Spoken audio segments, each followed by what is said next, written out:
अभिमन्यु वध अधर्म की पराकाष्ठा। अभिमन्यु वध महाभारत में अधर्म की पराकाष्ठा का उदाहरण है। महाभारत युद्ध में 13वें दिन की बात है। युधिष्ठिर को चक्रव्यूह में फंसाकर बंदी बनाने की मंशा से कौरवों ने अर्जुन को दक्षिण की ओर युद्ध में फंसा रखा था। युद्ध के नियम के अनुसार यदि कोई योद्धा किसी युद्ध से युद्ध करते समय बीच में युद्ध छोड़कर भाग जाता तो उसे हारा हुआ माना जाएगा। इस कारण से अर्जुन दक्षिण की ओर ही युद्ध कर रहे थे। समय की गंभीरता को समझते हुए द्रोणाचार्य द्वारा चक्रव्यूह की रचना की गई। यह चक्रव्यूह पांडव सेना की अत्यधिक क्षति तथा युधिष्ठिर को बंदी बनाने हेतु आगे बढ़ रहा था। चक्रव्यूह का दूसरा नाम पद्मव्यूह है। इसको वेदना अति गोपनीय है। युधिष्ठिर को चक्रव्यूह वेदना नहीं आता था। यदि वह इस चक्रव्यूह में आते तो निश्चित ही बंदी बनते और पीछे हटते तो उनकी हार मानी जाती। कौन कौन चक्रव्यूह वेदना जानता था? महाभारत काल में चक्रव्यूह वेदना एवं उससे बाहर निकलने का पूर्ण ज्ञान केवल श्री कृष्ण, अर्जुन, द्रोणाचार्य और पद्मनाभ श्री कृष्ण के पुत्र को था। इसके अलावा मन्नु ही ऐसे थे जो चक्रव्यूह में प्रवेश करना जानते थे। अपनी माता के गर्भ में रहते हुए तेजस्वी अभिमन्यु ने चक्रव्यूह वेदना सीख लिया था। जब अर्जुन अपनी पत्नी सुभद्रा को चक्रव्यूह वेदना समझा रहे थे, परंतु माता के बीच में सो जाने के कारण अभिमन्यु पूर्ण ज्ञान नहीं ले सके। चक्रव्यूह वेदना तो सीख लिया परंतु बाहर निकलना नहीं सीख पाए। अर्जुन एवं सुभद्रा पुत्र अभिमन्यु एक कुशल योद्धा थे। अभिमन्यु को रौद्रधारी भी कहा जाता है क्योंकि वो रौद्र नामक धनुष को धारण करते थे। यह धनुष उन्हें उनके ज्येष्ठ मामा बलराम से प्राप्त हुआ था। मूल रूप से ये धनुष महादेव का है। महादेव ने यह धनुष बलराम जी को दिया था। अभिमन्यु को केवल जाना पड़ा चक्रव्यूह। अपनी वीरता एवं दृढ़ता का परिचय देते हुए वीर अभिमन्यु ने महाराज युधिष्ठिर से चक्रव्यूह वेदने की आज्ञा मांगी। युधिष्ठिर ने अभिमन्यु को आज्ञा नहीं दी, परंतु दृढ़ एवं विवेकी अभिमन्यु ये जानते थे कि उनके अलावा वहां उपस्थित योद्धाओं में से कोई भी चक्रव्यूह वेदना नहीं जानता था।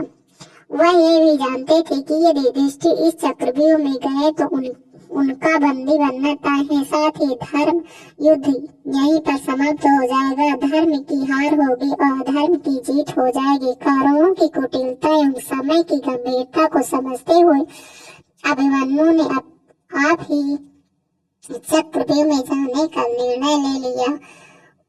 उसके निर्णय के आगे युधिष्ठिर भी हार गए। अभिमन्यु ने चक्रव्यूह में क्या किया? जब अभिमन्यु व्यूह में घुसे, जयद्रथ ने व्यूह का द्वार बंद कर दिया। वहीं युधिष्ठिर, भीम, नकुल, सहदेव अपने ससुर द्रौपद के साथ चक्रव्यूह में घुसने का प्रयास करते रहे, परंतु व्यर्थ। व्यूह के बाहर उन्हें जयद्रथ जैसे कौरव पक्ष के योद्धाओं से युद्ध भी करना पड़ रहा था। जब रौद्रधारी अभिमन्यु ने चक्रव्यूह को वेदना शुरू किया तब उसने किसी की प्रतीक्षा नहीं की। वीर सुभद्रा नंदन एक के बाद एक घेरे बीतते गए। रास्ते में आ रही कौरव सेना को ऐसे छलनी कर रहे थे मानो कोई माली घास काट रहा हो।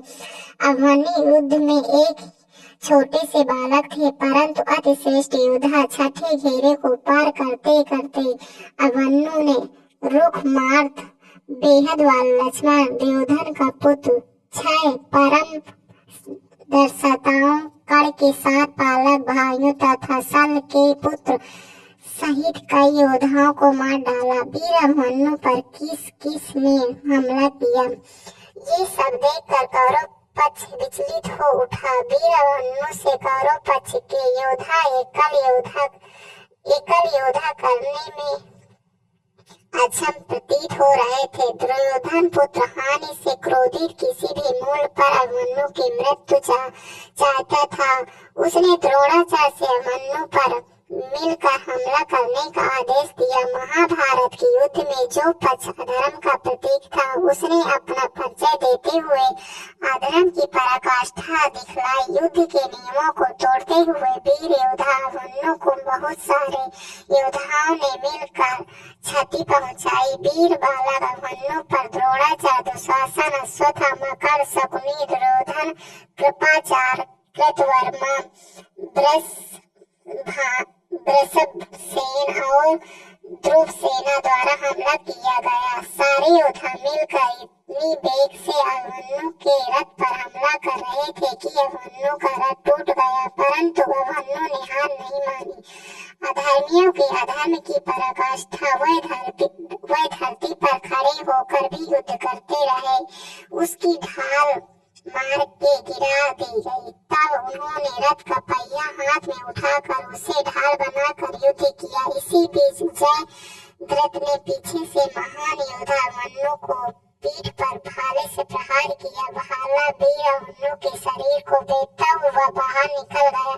फिर एक के बाद एक गौरव पक्ष के योद्धाओं ने अभिमन्यु पर बार बार वार किया। सुभद्रानंदन अभिमन्यु वीर गति को प्राप्त हो गए। साथ ही उन पर वार करने वाले कौरव पक्ष के सभी योद्धाओं की निम्न प्रतीत हुई। जब अर्जुन चक्रव्यूह को बेधते हुए अंदर पहुंचे तो अपने पुत्र की अवस्था को वे सहन नहीं कर पाए। तभी अर्जुन ने जयद्रथ वध की शपथ ली।